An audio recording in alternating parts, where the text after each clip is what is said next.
नमस्कार, बहुत बहुत स्वागत है आपका। मैं हूं आपके साथ ऋतु ज्ञानवानी। सबसे पहले बात दुर्ग की। रिसाली नगर निगम में कांग्रेस की शहरी सरकार खतरे में आ गई है। कांग्रेस के 5 पार्षद बीजेपी में शामिल हो गए हैं। आपको बता दें, दुर्ग ग्रामीण विधायक ललित चंद्राकर ने सभी पार्षदों का बीजेपी में प्रवेश करा दिया। पार्षदों में 2 MIC सदस्य शामिल हैं। विधायक ललित चंद्राकर ने अल्पमत में आई कांग्रेस महापौर से नैतिकता के आधार पर इस्तीफा मांगा। कहा, डबल इंजन की सरकार के प्रति लोगों का विश्वास बढ़ा है। तो बड़ी जानकारी इस वक्त आपको दे रहे हैं। खबर दुर्ग से बता रहे हैं, जहां पर रिसाली नगर निगम में कांग्रेस की शहरी सरकार खतरे में आ गई है। कांग्रेस के 5 पार्षद बीजेपी में शामिल हो चुके हैं। आपको बता दें कि सभी पार्षदों का जो है बीजेपी में प्रवेश कराया गया है। पार्षदों में 2 MIC सदस्य भी शामिल हैं। पहले भी भाजपा के में कुछ पार्षद जुड़े हुए आए और फिर आज 5 पार्षद, उसमें से 2 MIC मेंबर हैं, 3 हमारे पार्षद हैं। ये आज एक बड़े पैमाने में 5 पार्षद आज रिसाली के जुड़े। कहीं न कहीं आज रिसाली निगम के महापौर हैं। नैतिकता के आधार पर उनको इस्तीफा दे देना चाहिए। उनको कोई अधिकार नहीं रहने का, क्योंकि बहुमत वो खो चुकी है। और क्योंकि वो जो महापौर उस समय जो चुनाव बने जो हुए थे वो पार्षदों के द्वारा हुआ था, और आज के समय में उनके पास बहुमत नहीं है। और आदमी कुछ नैतिकता होता है और एक सुचिता भी होता है, और वहां की जो महापौर है नैतिकता कर।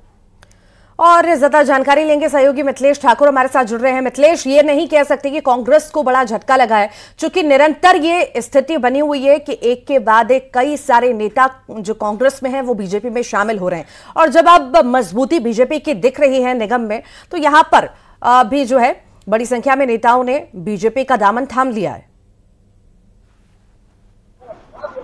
बिल्कुल ठीक कहा आपने। जब से प्रदेश में सरकार बदली है उसके बाद से एक के बाद एक जो है कांग्रेस को झटके पे झटका लग रहा है। और अब ताजा झटका वो ये लगा है कि सबसे महत्वपूर्ण जो कहा जा रहा था रिसाली नगर निगम, वहां के जो कांग्रेस के 5 पार्षद हैं उन्होंने आज बीजेपी का दामन थाम लिया है। आज इनमें 2 MIC के सदस्य भी शामिल थे, इन्होंने भी बीजेपी का दामन थामा है। तो इस तरह से अब जो है रिसाली नगर निगम में जो कांग्रेस की सत्ता रही है, शहरी सत्ता, वो खतरे में पड़ गई है। क्योंकि अब जो बीजेपी और कांग्रेस की दोनों के पार्षदों की संख्या जो बराबर हो गई है।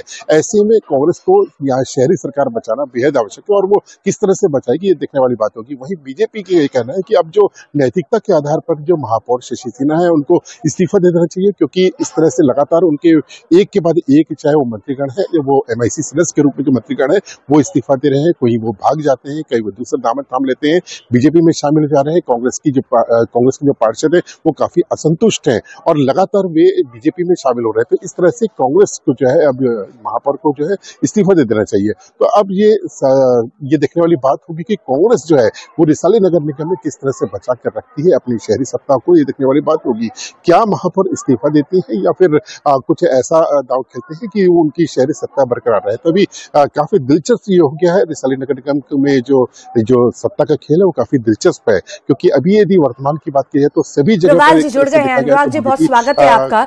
लगातार कांग्रेस आरोप लगाती रही है कि हमारे नेताओं को बरगलाती है बीजेपी, और फिर कई बार लालच भी देती है और पार्टी में शामिल करती है। इस बार कई सारे नेता शामिल हुए हैं, किस तरह से देखें? कांग्रेस आरोप लगाती है कि भाजपा उनको शामिल करती है। विनय जायसवाल ने इनके तात्कालिक प्रदेश प्रभारी शैलजा जी पर आरोप लगाया था और कांग्रेस छोड़ दिया था। उस समय ये किस पर आरोप लगा रहे थे, फिर वापस इन्होंने महापौर चुनाव लड़ने के लिए उनको वापस ले लिया, तब इन पर किस पर आरोप लगा रहे थे। वास्तव में कांग्रेस 5 साल में अपने भ्रष्टाचार के कृत्यों के कारण रसातल पर चली गई है।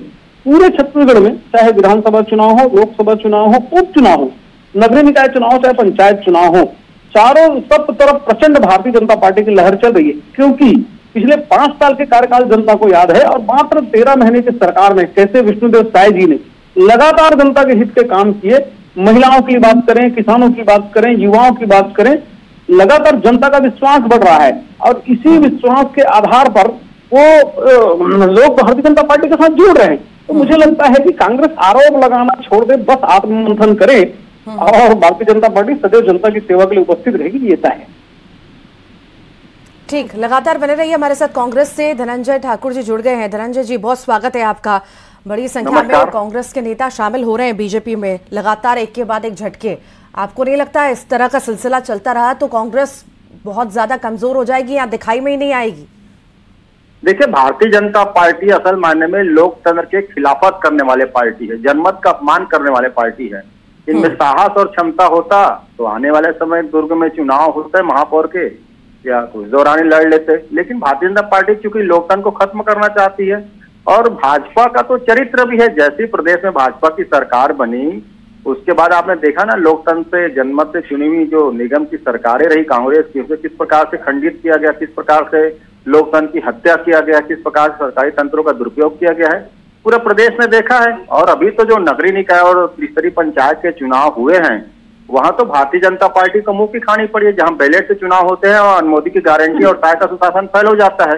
तो भारतीय जनता पार्टी को पता है कि अगर ये तानाशाही नहीं करेंगे, सरकारी तंत्रों का दुरुपयोग नहीं करेंगे, सरकारी तंत्रों का उपयोग करके विपक्षी नेताओं को डराएंगे नहीं, तो इनकी राजनीति चलने वाली नहीं है।